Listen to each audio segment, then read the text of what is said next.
My dear friends, now I am taking kinds of negligence. There are two kinds of negligence. First, advertent negligence. Second, inadvertent negligence. First, advertent negligence is generally called as willful negligence. In this kind of negligence, the harm done is foreseen as probable, but it is not intended or willed. Second, inadvertent negligence, the harm is neither foreseen nor willed. My dear friends, this is the difference. Advertent negligence में harm foreseen है, probable, but it is not intended और willed. Inadvertent negligence के अंदर harm is neither foreseen nor willed. इसमें ये दोनों condition है.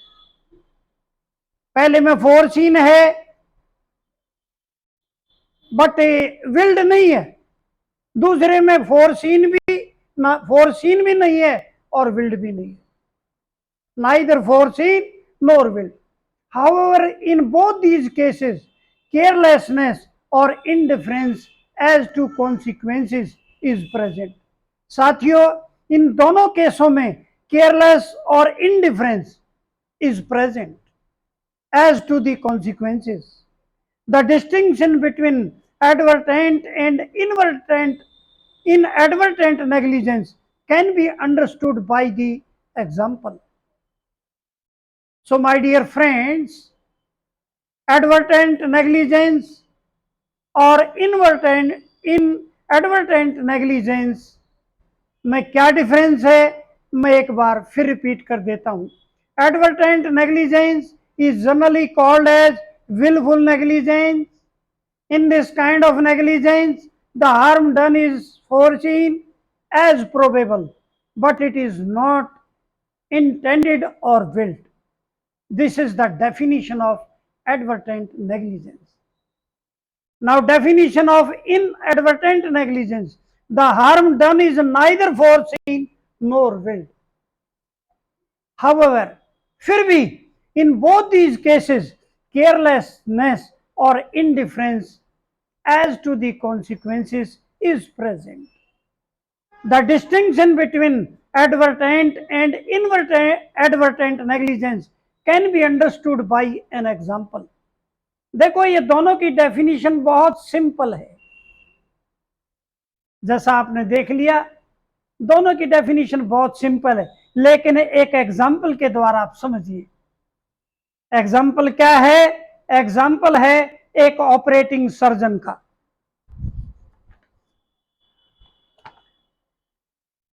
An operating surgeon may be fully aware of the serious risk involved in carrying out the surgical operation of his patient, but if he still performs the operation, as a result of which the condition of his parents deteriorates, it will be a case of advertent negligence. ये पहले case का यानी advertent negligence का example है. क्या example है? यदि surgeon अपने पेशेंट का ऑपरेशन करता है, ये जानते हुए कि ऑपरेशन करोगे तो इसमें रिस्क भी है और पेशेंट मर भी सकता है, लेकिन साथ में एक बात जरूर है माय डियर फ्रेंड, डॉक्टर को नॉलेज है ऑपरेशन की, नॉलेज भी है और सावधानी से ऑपरेशन कर भी रहा है, लेकिन वो सिर्फ इतना सा उसके अंदर वो करता है कि ये जानते हुए कि ऑपरेशन रिस्की है, फिर भी ऑपरेशन करता है और ऑपरेशन करने के बाद पेशेंट की डेथ हो जाती है. ये एग्जाम्पल है एडवर्टेंट नेग्लिजेंस का. और इसके बाद जो है सेकंड, और इसके बाद second example, if the surgeon wrongly operates the patient Due to ignorance or a mistake, the negligence would be inadvertent. Second में क्या है, सेकंड केस में क्या है, डॉक्टर को नॉलेज भी नहीं है, डॉक्टर को नॉलेज भी नहीं है, इग्नोरेंस के अंदर उसका ऑपरेशन करता है और मिस्टेक भी करता है ऑपरेशन के अंदर। यानी उसको नॉलेज भी नहीं है, इग्नोरेंस के अंदर ऑपरेशन करता है और ऑपरेशन में मिस्टेक भी करता है, ये फिर पेशेंट की डेथ हो जाती है। ये एग्जांपल है इनएडवर्टेंट नेग्लिजेंस। तो साथियों, ये था बेस्ट एग्जांपल किसका, एडवर्टेंट नेग्लिजेंस और इनएडवर्टेंट नेग्लिजेंस।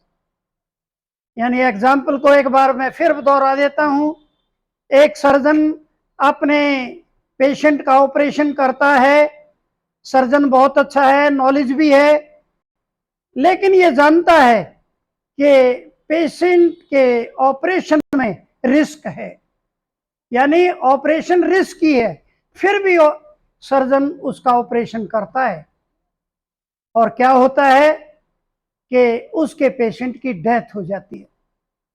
तो ये एग्जाम्पल किसका है, एडवर्टेंट नेग्लिजेंस का। यानी डॉक्टर समझदार भी है, नॉलेज भी है, इग्नोरेंस में ऑपरेशन नहीं कर रहा, लेकिन एक उसने यहां पर क्या किया कि ये जानते हुए कि ऑपरेशन रिस्की है, फिर भी वो ऑपरेशन करता है और पेशेंट की डेथ हो जाती है। तो ये एग्जांपल है एडवर्टेंट नेग्लिजेंस का। और सेकंड एग्जांपल क्या है, यानी सर्जन को नॉलेज भी नहीं और ऑपरेशन में गलती भी करता है और फिर पेशेंट की डेथ हो जाती है। तो ये एग्जांपल है इनएडवर्टेंट नेग्लिजेंस का।